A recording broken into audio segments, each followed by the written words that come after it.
Hello Evertonians and welcome to the All Together Now podcast, live, not from the Bromley Moor pub this week. We are the Royal Lava Buildings at Everton HQ. Myself, Tony Scott, Greg O'Keefe and David Hughes as ever. And on this week's episode we're here to talk about what is next for Tom Davies.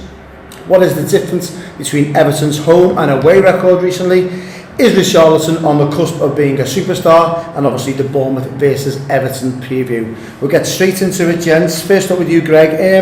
Tom Davies has been big discussion amongst Everton fans recently. Lack of game time, etc. What is next for Tom Davies? Do you know what? I almost had half a thought towards the end of the window whether he might move, just seek a move to go and play consistently first team football in a bottom half of the Premier League side or top 5 Championship club, and it didn't happen. And I totally understand why. He's a part of the first team picture at Goodison. He's an important player, and I think he's played so much last season, season before that his experience for a young man is essential. And you only need a couple more injuries in the back of Gabaman being out, and you can see him being back in the frame. But as it is he good enough to get in the starting 11? No. Has he done enough to merit being on the bench every single game even? Probably not. As options and competition increase, you've got to be shown something either in training, which obviously we're not privy to, but I'm guessing the fact that he didn't make the bench for Wolves suggests he was it for Wolves he wasn't? Well, Wolves, on the bench. Suggests he wasn't. Or Lincoln. Yeah, Lincoln. And that's the really surprise, wasn't it? So it's a conundrum for the player, really. He needs to try and either find a way to get in front of the manager and to make an impact on games, I guess, when he does get his chance. Or if he doesn't feel like he's getting a chance at all, could you envisage him going out on alone in January? Or it's going to be it'll be best for him to go, because you look at the quality above him. You've got Delph, you've got obviously Gomez, Schneider and Gabaman when fit. You've got 4 players ahead of him. When we picked our starting level against Lincoln, we all had Davis in there, didn't we? And we haven't seen him since. I look at it and I always merit Everton players, and we're looking to break into that top 6 obviously. We're trying to break into that top 4, but when that'll happen, who knows. But I always look at the players we've got, and what I try and make sure is that how many of our players will get into the top 6 teams, how many of our players will get into a top 4 team. Richarlison, Pickford, etc. You've got players that will get in there obviously, but would Tom Davies get in there? No. To be bluntly honest, would Tom Davies get in any of the top 6 squads? No. So why should Everton be housing him? Yeah, we want to see him do well because he's a local lad, etc. But that shouldn't be the case. If you're not good enough, you shouldn't be any near the squad. And I think we've seen that recently. Do you agree, David? Yeah, I do. I think the only thing with Davies is his progression's being stunted quite a lot if you look at it, and I think we can now say with hindsight that him not having any sort of loan move has been a bad decision. I don't necessarily mean this summer, because I think Everton would have been left too bare in midfield if he did go. Yeah. But I think there could have been opportunities in previous seasons where he could have went, and now we're faced with a player who we don't really know how good he is. We don't even know his best position. Obviously we see him as a more box-to-box midfielder, or maybe even a more advanced midfielder. I was looking at his numbers from playing with England over the international break. He did well, didn't he? Yeah, played well. They played him as a declined defensive mid. Right. That's interesting. And he had a passing accuracy of 96%. Wow. His average is 80 odd normally. It's the quality of opposition in that level. It is, but Premier League, is at the same time, you can only take on face value what's in front of you.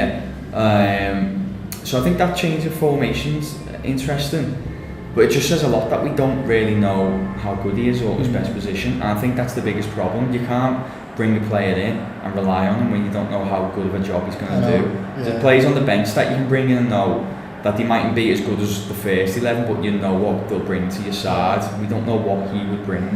When we first seen him, Greg, many years ago now, when you look back on it, as a slim, agile teenager, wasn't he? When he played against Southport that time for the England's under 18s, I think it was at the time. We could all come back and wax lyrical about the next one off the production line, and then he burst on the scene against Manchester City, didn't he? He hasn't gone forward, has he?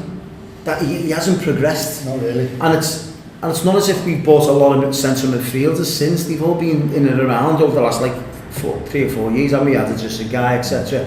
So if he's not doing it behind the scenes in training, he's had the opportunities to, and he hasn't. I can't think, for the life of me, think of 2 or 3 games and he's had where he can go bang and stake a claim in the first team where he's out. Do you know what? He's had a good game and you're going, let's see it again, and we haven't seen it. And he's been given that time. He's been given a couple of games. Do you think he has though? Truthfully, yeah, I think he has. I'll play devil's advocate because I'm not necessarily saying I disagree, but just for the sake of the conversation. Yeah, I think he has. So you think he's had 3 for me isn't long enough. So you think he's had 6 or 7 solid games in back to back in the side? I wouldn't say 6 or 7. There's not many midfielders in the Premier League that have 6 or 7 on the spin. Well, no, some do. They've got to be top quality. Quality. He's not. Yeah, and if I look at players his age. And if, say for argument's sake, a young kid at Arsenal or a young kid at Manchester United plays well, next minute they're given a chance the week later, and then they play well. And if they don't play well again, they get dropped. I look at Daniel James or someone. Exactly, no, Daniel James, I know they paid money for him, etc., but he's the same type of player, quite rightly, Greg. He's a young lad and he's laying in the game so much. Daniel James got his debut and he hasn't looked back. Okay. He's game, and he looked a different player. Davis has had that opportunity. He's had 2 or 3 games where he's had to do it and he hasn't done it. I mean, for me though, Daniel James, and this goes back to my original point that I just said, Daniel James has played week in, week out at the championship with Swansea, and this is what I'm saying about has Davis's development been damaged by not going out on loan. I see why we wanted to keep him because, as you said earlier, a local lad who has shown us flashes of what he can do, but that period from 18 to say 21, 22 is huge in a player's development. It's where you often see the bright sparks either make it in the Premier League or they go down to lower leagues and start playing football. He's kind of just loitered season by season in and out of our first team to the point where I just think it's stunted his progression a little bit. So I'm not saying that I feel like I'm making a point of disagreeing with you. I'm not. I don't think he's good enough to break into the side now. But I just wonder whether Everton should maybe take a little bit of responsibility. Well, I think if he wasn't from Liverpool, would he be anywhere in the club? I don't know. I think he's been given mixed messages from the manager. For example, being given the captain's armband, which he should have never got back. Shouldn't have been within a mile of it. And to answer your question, mate, then you wonder how much of that is Silva at the time trying to play to the crowd, and because he is a local lad, perhaps, I don't know, saying like, you know, where's one of yours wearing the armband. Whatever his logic behind it, I disagreed with it at the time, and I think it's safe to say we all disagree. We did it on a pod, I think. But having said that, we did say at the time that'll be great for his confidence now. Captain of Everton, young Evertonian, and now go on, never kicked on. Yeah, you're right, maybe it was, but it didn't really do him any good in terms of like. I just think he needs to be hungry at that time and looking for opportunities. And if you're saying to him it's this easy, you're Everton's captain now.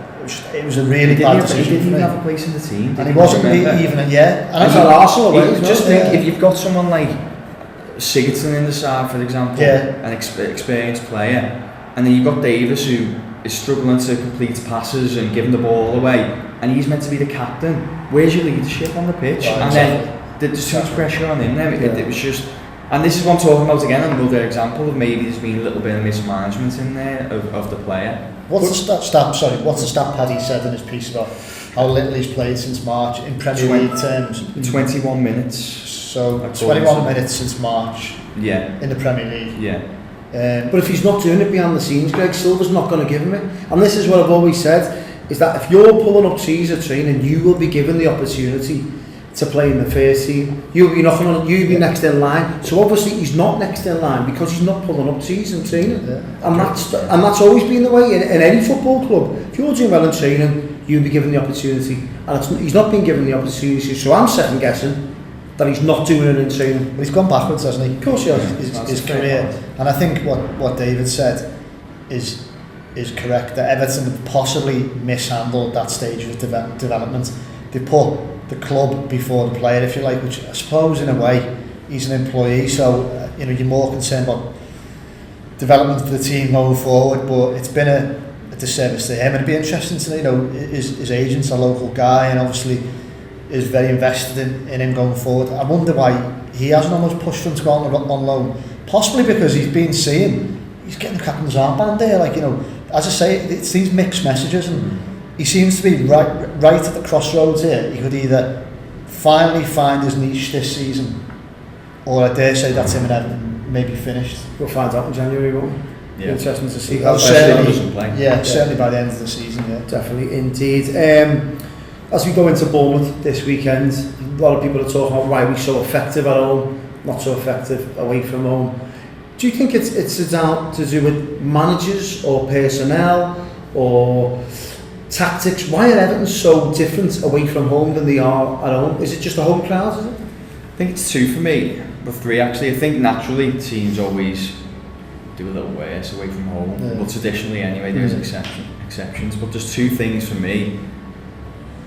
One is tactics to an extent. I think teams adapt how they play to play a little bit safer, shall we say. But I think in Everton's case, it's confidence, because this has been going on for a long time at the club. Yeah, it does. Yeah, the away form hasn't been great. I was talking to you both about it before we come on, and Everton's away form last season ranked 12th, and we're meant to be a team who's pushing for top 6, which is poor. In fact, let me see how many we actually won away from home last season. 5. It's not great, that is. I think towards the back end of the season, a couple of them as well, wasn't it? The likes of West Ham. When it more or less doesn't mean anything. Yeah. Exactly. So, and what I did have a look into it for the piece I did a couple of weeks ago, and Everton take less shots, they attempt fewer crosses, they press the ball less.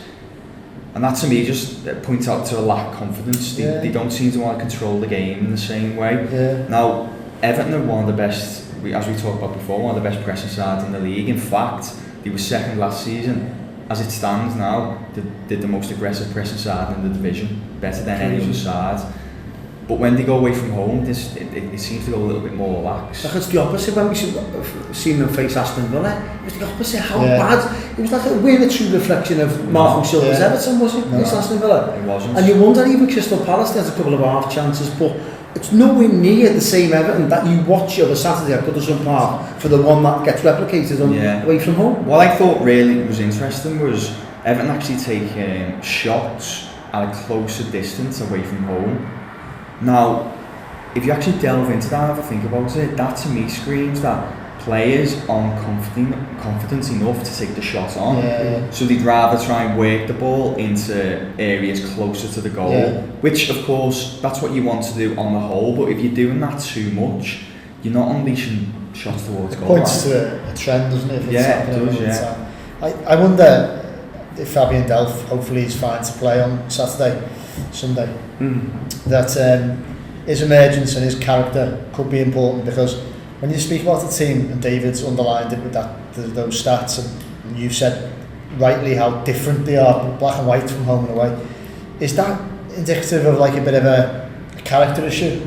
Now they've proved at Goodison, to be fair, and at Lincoln, that they're getting to grips, they're becoming the type of side that can look adversity in the eye and come back. They can come from goal behind, they can stand up to it. We didn't really see it at Villa, but hopefully they're going in that direction. But it's no coincidence, I don't think, that Delph's been involved in those games, and maybe it is just a few more characters who can say in the dressing room, maybe away, or on the pitch when things aren't going well and it's away from the Goodison faithful. Look, come on, we're going to play our way here, we're going to take risks, we're going to do what we do so well at Goodison Park, and really, really take the match to the opponents, especially someone like Bournemouth. I agree, and I think the characters in the team, I think you can't, I'm not saying you're questioning the characters, but I can't replicate that as being an example to it. I just literally think it's confidence, I really do. And after what happened, why would they lack confidence away? I look at so many factors in it. Maybe you only have to look at last season's Merseyside derby, but that knocked the stuffing out of anyone, and it knocked the stuffing out the players for a long time. And I'm not trying to say that this has been going on for season after season, but the characters in there, they've shown, and we were saying, why can't Everton beat these top 6 teams? Now we've seen towards the back end of last season, they beat near enough every one of them. So in terms of questioning the character, I don't think it's a case of that. You got Pickford. At Goodison, at Goodison, but even I look at the performance we put in at Anfield last season, and the big game. Arsenal, we were very unlucky to lose. Chelsea as well. Well, but Chelsea was a draw. So the game, I just think you need a big win away from home. And I remember speaking to a Manchester City fan a while ago when they come into a lot of money under their ownership, and I asked them, so when was there a factor or a game where you knew that you were going to be a top team to be reckoned with? He said, seriously, he said, when we went to Old Trafford and wiped the floor with them, that game after they beat them 4 or 5-1, he said that was the game that the players just grew in confidence and knew that they are a very good team. And I think that's all Everton needs. They need to go to a Chelsea, an Arsenal, a Liverpool, a Manchester United, and not just take the 3 points, but deliver a fantastic performance as well. And the confidence they'll take from that, because I can't remember in the last 4 or 5 seasons Everton going to a big ground and giving them an idol, taking the 3 points and wiping the floor with them. That hasn't been the case. And I think if they do that against a big team, no good doing it against your Fulhams and your Newcastles. I know they didn't do that last season, but when they're doing it, even take it against them, to be honest, because that's what they need. Yeah, it needs to be bravery again in the tactics for me. Yeah. I just think too many times, like Everton just going to these games to contain and then maybe later on go on and win it. And just need to, as you're saying, play how you would at home. Just have a bit of bravery, Go and attack the game. There's a reason why the likes of Liverpool, City, and even like Arsenal, teams that we're meant to be catching, they go into these games looking for 3 points, not one. Yeah. I think that's the difference. Everton sometimes will take a point.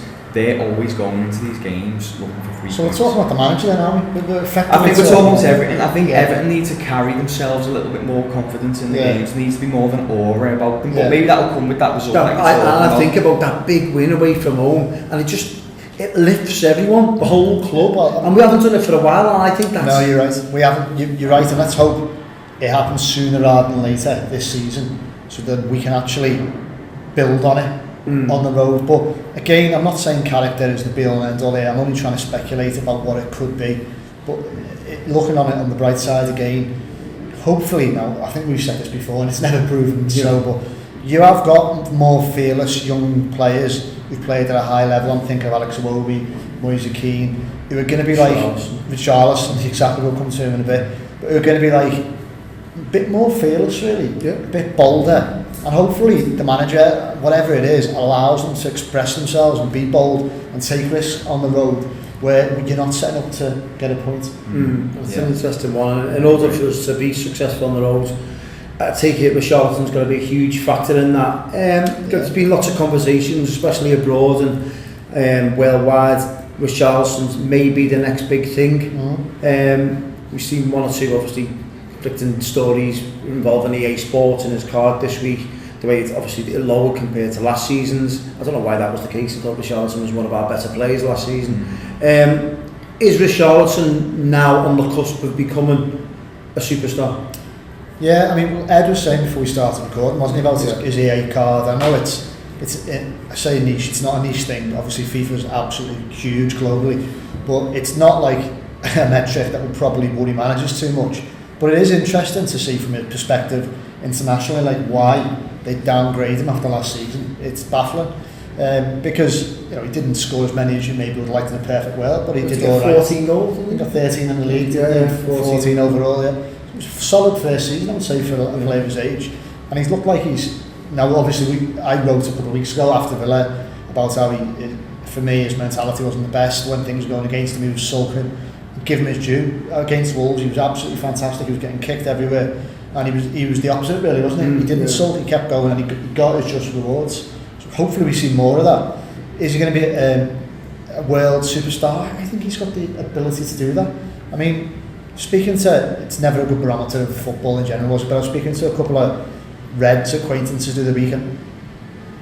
I think they were just being Reds, to be honest, but one of them was genuinely baffled at my suggestion that he's going to be an elite top player. Because he's playing for them. Well, no, I think it's because he was just saying, I think he just didn't see it, you know what I mean? I was saying he could be on a level with the top players. Yeah. No chance. Where's your evidence? What have you got to sit around saying? Really, for his age and his brief time he's been in the Premier League, his goal return, the variety of goals he can score. We saw that with his head against Wolves. Right foot, left foot. Yeah, I think he's got a lot of the attributes. But I mean, what do I know? Let's ask FIFA, EA. You know what I mean? The boffins at EA. What do you He's a regular in Brazil, isn't he, as well? Yeah, well, ask him about the game on Friday night. We better not. What's your take on Richarlison, David? Yeah, but listen, I've been banging his drum for ages, haven't I? I don't. Samba drum. Yeah. Listen, yeah, I've not only liked him for a while. I've been saying I think he is going to be that top 1%. Were you saying when he was at Wolves as well? Out of interest? No, I wasn't. I hand on heart, I wasn't. I knew what you meant. I didn't want to be that guy. Yeah. No, I didn't. I was underwhelmed, but at the same, he'd had one season and didn't really cut it, did he, in the second half? And but it was again that, and I agree. I don't think you could be too harsh on the piece you wrote. I think he has that mindset sometimes where he can drift out, but he's still very young, so that's normal. But we talked about his goals in England with Everton, but at the international goals, there was 20 goals in there, and he's a regular in a good Brazil side. It's not like he's caught them when they're on the bones of their eyes. He's a regular in a very good side. The nation love him over there, which says a lot really, because they've seen some fantastic footballers. And there's Firmino in there as well. Exactly, yeah. He's a really good player, and you know, that Wolves game, if you have a look at all the underlying numbers, it was, and you know this just from watching it, it was an even game. It was a very good game of football. Both teams played really well, could have went either way. He proved a match winner, and that's those little margins is what Everton's been lacking for a while. It was a very good goal as well when it's happened. It was a brilliant header. Another season with him not on the pitch, that would have finished as well 2-2. We would have been able to bounce back, and that's the difference, I think. Spot on, and he's not even for all he can score goals with his head, left foot, right foot, like you were saying. He's not even getting played in his favourite position. He wants to be a centre forward by all accounts. Do you think he can be a centre forward? Not from what I've seen personally, but you know, again, his age and maybe the way the team plays doesn't really. The last Sentosa doesn't really help her. Centre forward in the traditional sense. The evidence is that Silva's right. He is better off the sides. Yeah, but he's not a goal creator though. That's the only thing. So he's not. He got 2 assists last season. So that's really low. I didn't notice that one. Yeah. So he doesn't playing off the wing effectively. He doesn't create goals, but it's not that point's actually wrong, because I think his ability to drift from wide areas centrally is what makes him so effective. I actually think he may progress into a centre forward one day, but for now I think it works, him coming in off the side, dribbling in, cutting in onto his favourite foot. Bit of a Kanchelskis type player? Potentially, yeah. Obviously the quality of his crossing isn't what his was, but the good thing is Everton, obviously we have created wing backs who create chances, so you can rely on him more to score goals, and say, you know, if he's cutting in from the right, Dean's putting in balls from the left. And now Iwobi maybe as well. So it's I think just for the time being, at least with the way he's playing, is a perfect position for him. Cool. Do you think he's matured a little this season in terms of the performance I've seen against Wolves last week? He doesn't seem to be, as you wrote in your piece, Greg, that he doesn't seem to be sulking as much. It was one game, wasn't it? Exactly, but even against Lincoln as well, he seemed to be and he took some whacks against Lincoln, and he really did. And he's just getting on with it, and he was probably worked hard off the ball that I've actually ever seen him, and he does work hard off the ball to be better than most wingers in the Premier League. I've seen it over the last 2 games more than ever. Now I don't know if that's down to Silva or himself or. No, I think.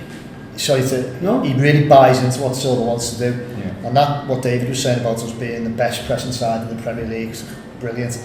And I think a lot of it is led by example, and it's players who believe in the game plan. And he's obviously sees Silva as a father figure, doesn't he? They've spoken about that. You only have to look at his form when he left Watford, not Wolves, and saw how much he just fell off a cliff. Really, I think he just jumped at the first opportunity properly to come and play for him again.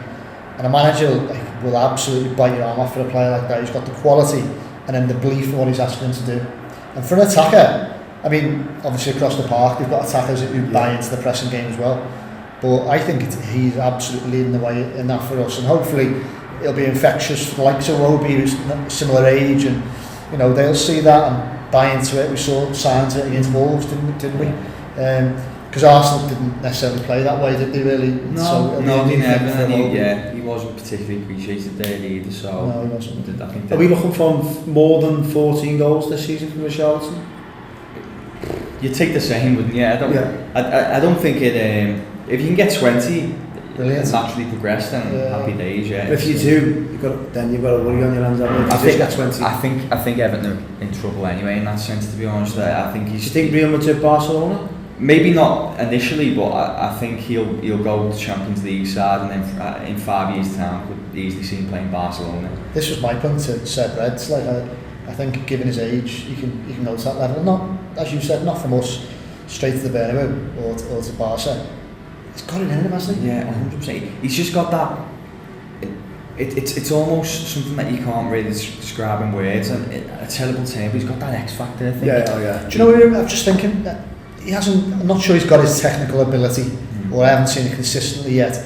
But in terms of his South American hunger, a bit of a battler, and can score goals, it almost reminds me a bit of Suarez. Yeah. And obviously, if you watch Suarez's career progression, then maybe he can go all the way. That's the fear for us, isn't it? Really? And I think it's interesting as well. This season also. There's not many players who were world class, gone on to be world class, who was as good as he is at his age, playing the way he is in the Premier League, scoring 15. I don't know what Suarez, for example, at that age was doing. He was banking around for Ajax, isn't he?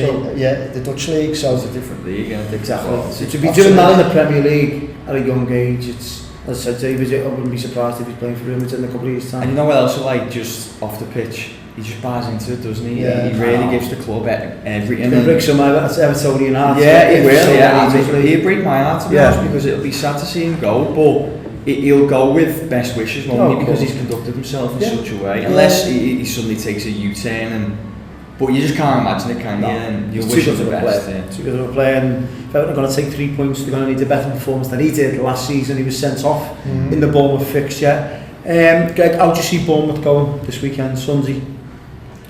They've had a bit of indifference. I'm creating words now as well as to indifferent. That's every good journalist does, isn't it? Indifferent starts the season. Yeah. So I think they've won one, drew one, lost one. Yeah. With a clean sweep. Yeah. And then conceded a lot of goals. Yeah, the shipping goals again.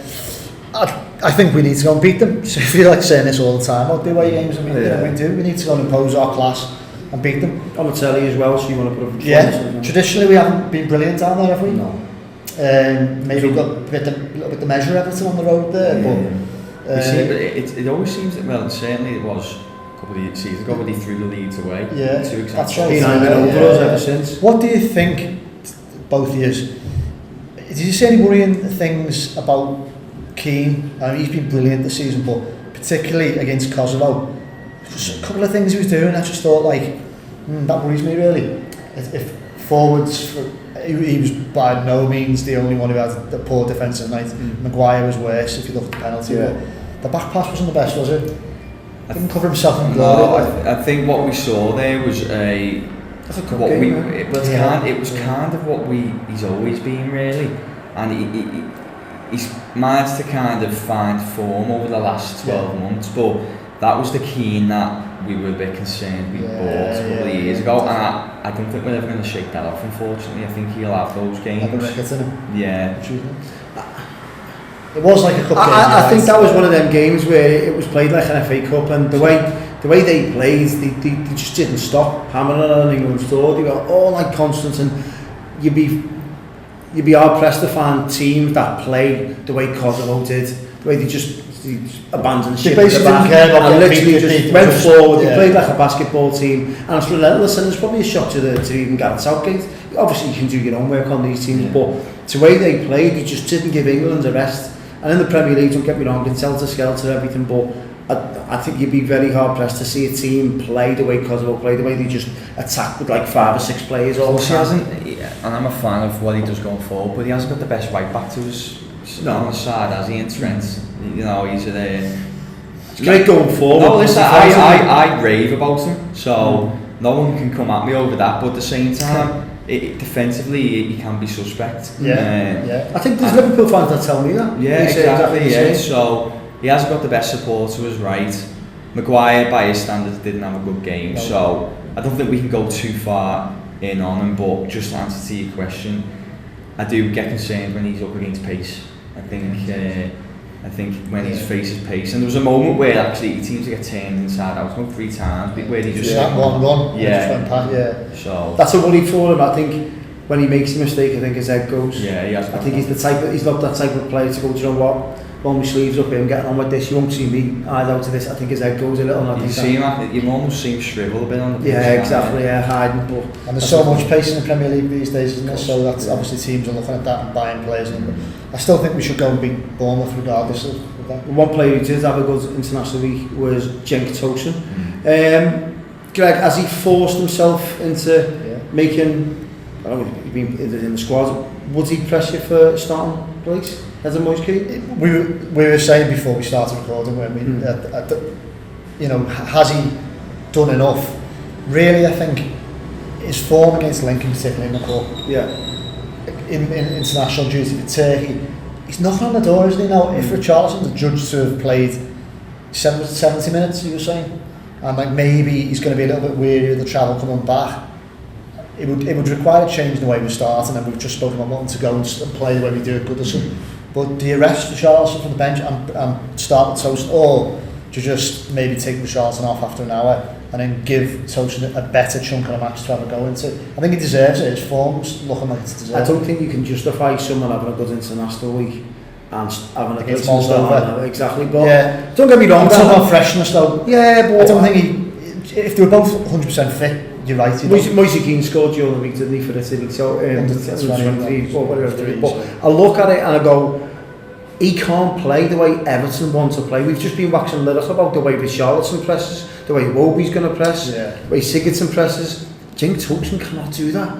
We've seen it, we've had evidence of it, and if he does, he's blown out of his backside after 10 minutes. He's not that type of player.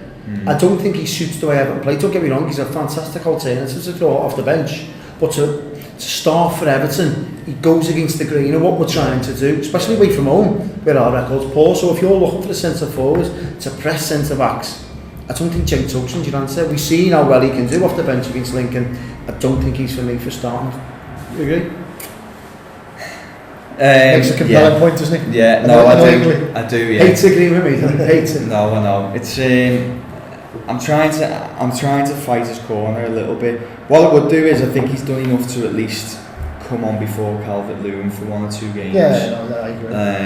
I don't think he's done anywhere near enough to start. Alright, he got an assist against Lincoln, didn't he? And he scores those goals. But he's, as I said to you before we come on, he scored 2 goals against the same opposition in March as well, and it didn't particularly change anything, nor should it have. And I don't think it should now. Give him some more opportunities throughout the course of the campaign, like he got at Lincoln, but he's not knocking on the door for me. Maybe what he is doing, to be blunted, by still shining on the international stage and doing well when he comes on, in the long term, is just holding up his value so that we don't make a loss on it. He doesn't want to go though, does he? No, and if he's invested in it and wants to, and he's not happy, but he's not going to lose morale, and he's going to be prepared to be an option coming off the bench, then great, because he can be I like his attitude. Effective option. Yeah, I like his attitude. That's one thing you can't question about. But he's of an age where he should be playing every week, shouldn't he? He should be leading the line and scoring. And he was Turkey's captain. Yeah, exactly. Interesting. Before we wrap up, the dreaded predictions, gents, for Everton versus Bournemouth. Have we got one right this season? I think I said 3-2 against Wolves. No, I watched it back because I thought he's going to try and play it. What did you say? 2-1. And I said 2-2. Yeah. So you were close to make 2-1. So are you going 2-1 against Bournemouth? No. What are you going for? What I do want to quickly say on Bournemouth before we do score predictions and wrap up is it's going to be a Villa-esque performance. You know, it is though. They sit in a low block. A lot of the time it's a 4-5-1 or 4-4-2. I'd actually I know Sigurdsson played well in the last game against Wolves. I'd put Wobie in the number 10 position. Yeah. Because I think Everton are going to need someone who can carry the ball and dribble through the defence to get them out. I think if they just try and pass around, it's not going to. We're going to see Villa again. They're just going to keep going wide, crosses in easily dealt with. So I think Wobie should probably start in the number 10. If they do that, I think they'll break through them a little bit easier. It's a massive game. You need to win it. And believe it or not, I'm going to back them too. Oof. Yeah, I'm going to. I'm going to go 2-0 actually. 2-0. Yeah. I'm going to go 2-1 Everton. Yeah, 2 wins, Everton, yeah. 2 wins. Big pressure. I think we'll win as well, but maybe we don't score many on the road. I'll give it 1-0. 1-0 the Blues. 1-0. If it makes these have got the highest expected goals against, well, the third highest. So there's only 2 teams who've conceded more quality chances on their goal. Yeah, so they are giving up chances. I think only Chelsea and Norwich have conceded more goals than them as well. Yeah, Yeah. They played City, of course. Keep that in mind. That's going to played Sheffield United the other week and failed to beat them. And Villa. I'm not saying anything about beating Villa ourselves. But Blues, if you enjoyed that podcast, thanks to Everton for allowing us to record it. Thanks to our cameraman Tony Scott, Greg O'Keefe, David Hughes. Thanks for tuning in to the All Together On podcast.